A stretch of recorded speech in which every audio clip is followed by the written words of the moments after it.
What's up YouTube, it's your boy Nash here, welcome back to the channel, and for today's WWE news video, there's actually quite a bit there's actually not a whole lot to talk about, but there is some updates that must be discussed, including the latest on the update on Becky Lynch's return, the update on Randy Orton's return, and an update on the WWE's Queen of the Ring tournament, which I will be talking about, which will be the first thing that I'm going to talk about in this video. Now, at the time that I'm recording this, it is Wednesday, July 28th.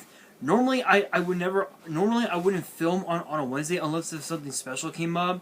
But the reason why that I'm doing this is because we're having the plumbers come in to patch up the holes that are in our bathrooms and whatnot. Yeah, that's going to be a huge pain in the ass, given the fact that they'll be here at 8 in the morning. So I figured, why not get the filming now over with, so tomorrow morning, I could just post it. You guys know how these things work. With us content creators, we every now and then we like to make the videos a day early and then post them the next day. You guys know how this works. So by the time you guys are seeing this video, it'll probably be Thursday. Thursday the 29th. I would say sometime between 7:30 and 8:30 at best. But yeah, so without any further ado, let's get straight into it. So the Queen of the Ring tournament was actually announced, or rather was discussed earlier on this year, or rather like sometime last year, and I talked about it as well. And there was a news reporter who had broke the news that WWE was planning on hosting the first ever Queen of the Ring tournament later on this year. Now there's been more details about it later, as well. There have been reports saying that the tournament will start on October 8th, which will be a SmackDown episode, and on October 11th, which will be a Raw episode. The tournament would therefore be going down after the upcoming draft, which is supposed to take place sometime between after SummerSlam and sometime in right around the beginning of October, from the rumors that I have heard. And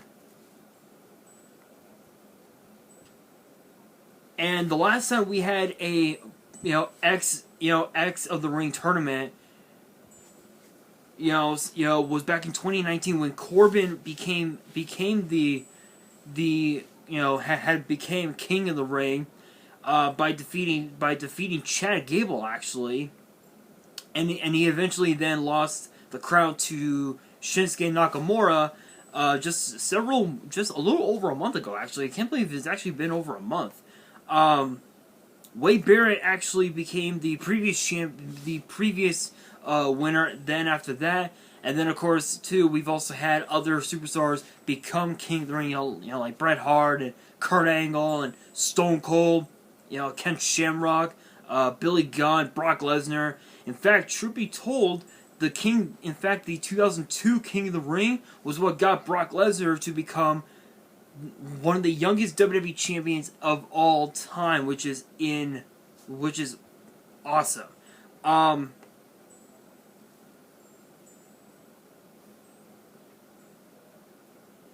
It's kind of interesting because the last time we had, like an all-women's event, it was actually back in 2018 when we had WWE's all-women's pay-per-view known as Evolution, and then prior to that we had the Mae Young Classic, which obviously was won by Toni Storm, who ended up defeating Io Shirai. My thoughts on this whole thing, it's kind of interesting to say the very least, because when you think about the King of the Ring tournament, I'll even look online.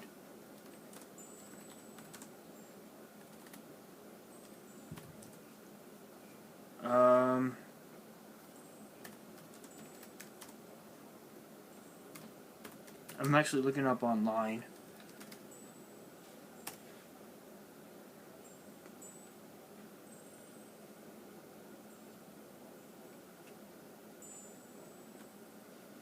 Here we are.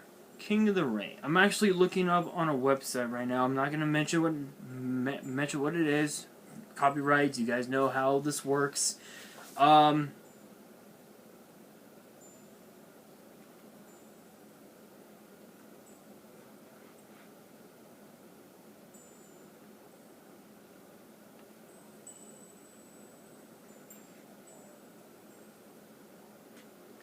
You know what? Let me look up a different one. Let me look up tournament winners. I should have put down. There we go. That's a little better.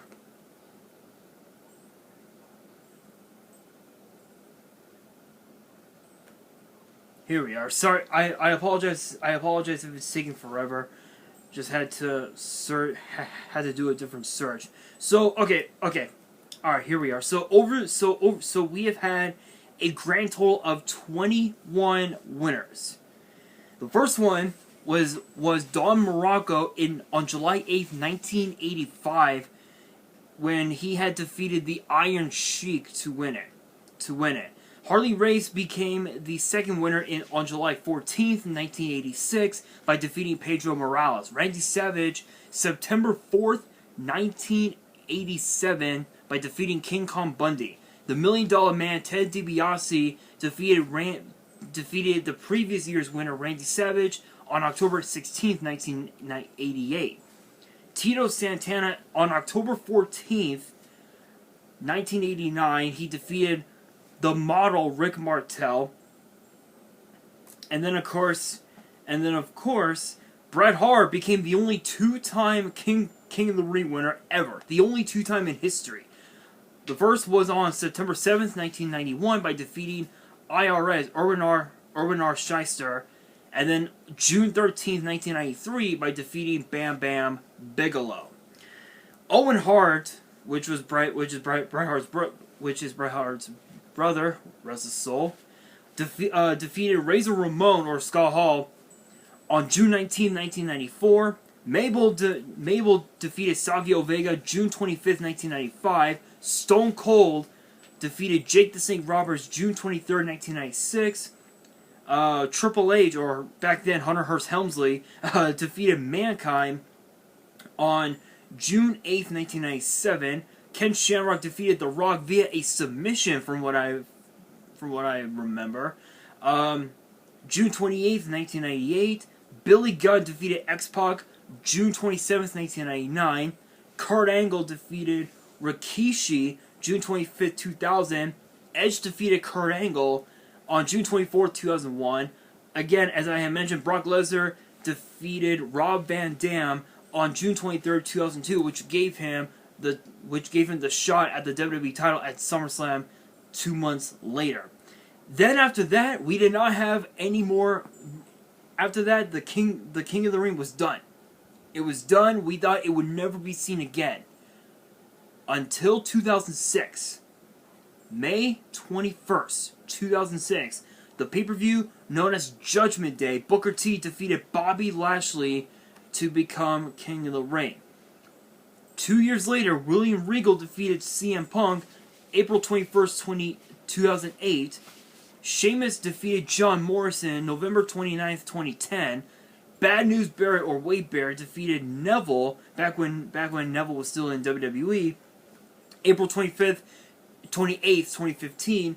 And then of course September 16th,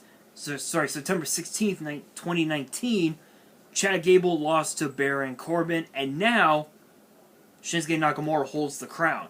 It's interesting because when you think about King of the Ring, again, you think of guys like Bret Hart, who became the only two-time King of the Ring winner in history, and you think about arguably one of the most iconic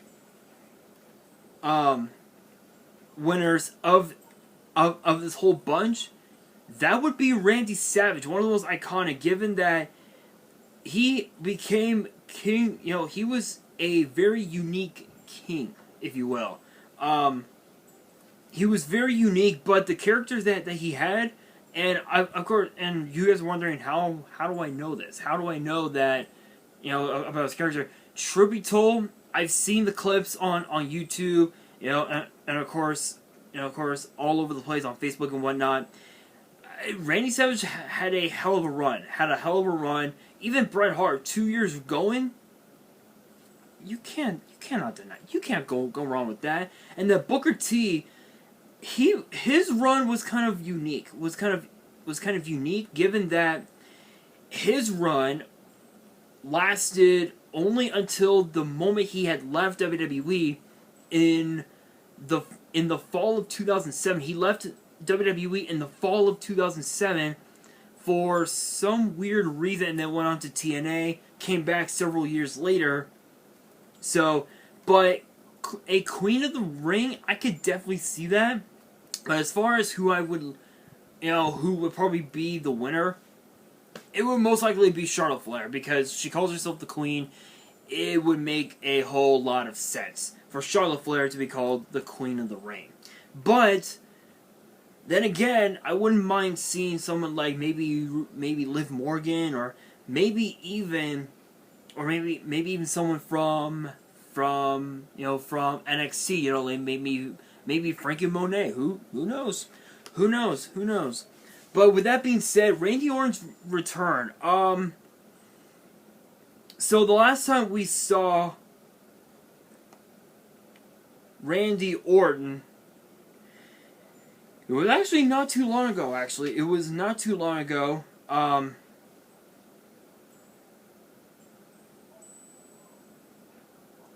That Randy Orton was out. He was out. He's been out for quite a while, and it appears that we might know when he'll make his return. And supposedly it's going to take place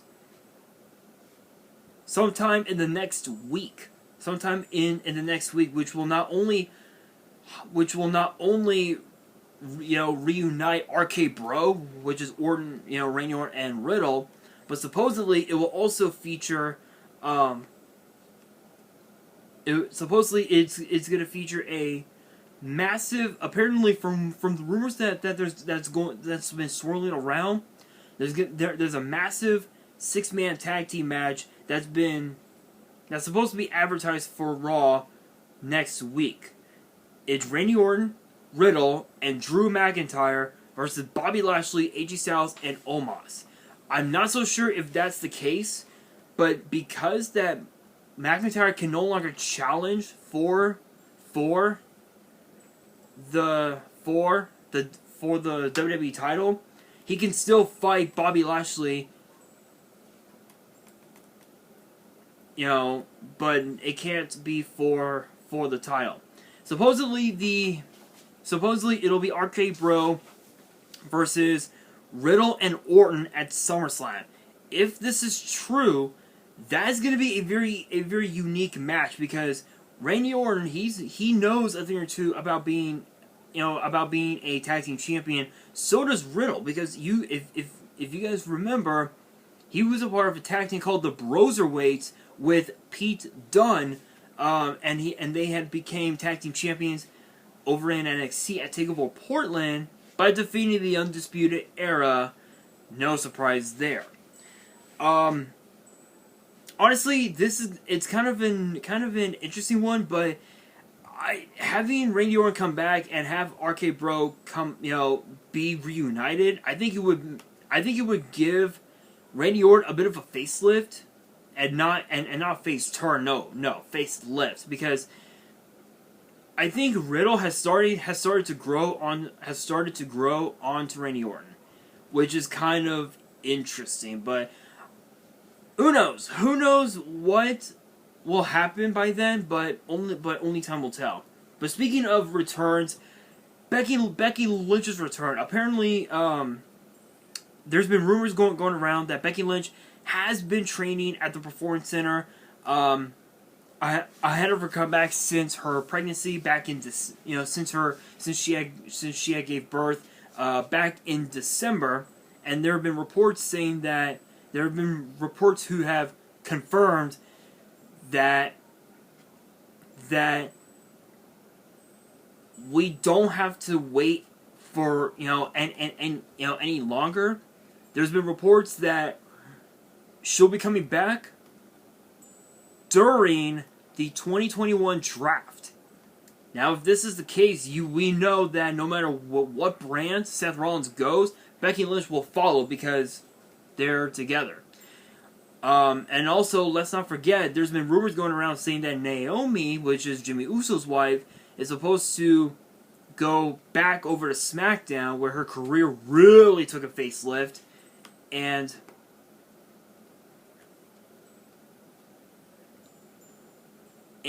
supposedly she's going to be a part of the Bloodline. If this is true, then the landscape of SmackDown is going to change drastically. The only title that they're missing is the Intercontinental title, which I'm sure Roman Reigns will probably challenge at some point. But you never know. But Becky Lynch coming back during the draft, I think is a great idea, because by having her come back during the draft, it gives a little more suspense as to who will be, the first draft pick or the last draft pick or whatever. It gives a little more suspense, and the hype will truly be taken to a whole nother level. But yeah, I'm actually excited for Becky Lynch to come back. As far as where she should go, it pretty much at this point it doesn't matter. I think her going to SmackDown, where her career really skyrocketed, could really help her out, because if you guys remember, she was both the Raw and SmackDown Women's Champions. The Raw Women's title she retained at Money in the Bank 2 years ago, and then ended up losing the SmackDown Women's title to Charlotte, with the help of Lacey, with the distraction from Lacey Evans. So honestly, I'm kind of intrigued as to when she'll be making her return. But no matter what happens, I think her return. But no matter what happens, once she returns, it's go time. The women's division is going. The women's division on Raw and SmackDown, no matter what brand she goes to, they're going to be at their game, because Becky Lynch, she does not call herself the last kicker for nothing. She will kick some ass, literally. But guys, that is going to do it for this video. Question of the day: how excited are you guys to see Becky Lynch come back to WWE? And which champion do you guys want to see her go after? Let me know in the comments below. And that is going to do it for this video. Hopefully you guys enjoyed. If you did, make sure you guys smash the thumbs up button if you guys are new to the channel and you guys want more WWE news videos, which gets posted every Thursday. Make sure you guys subscribe to the channel and hit that notification bell so you guys don't miss out on any new content that comes your way. And be sure to follow me on Twitter and Instagram. All the links will be down in the description. And if you guys have fan mail that you want to send me and want me to open up on the channel, my address will also be in the description as well. And on that, this is your boy Nash, signing out.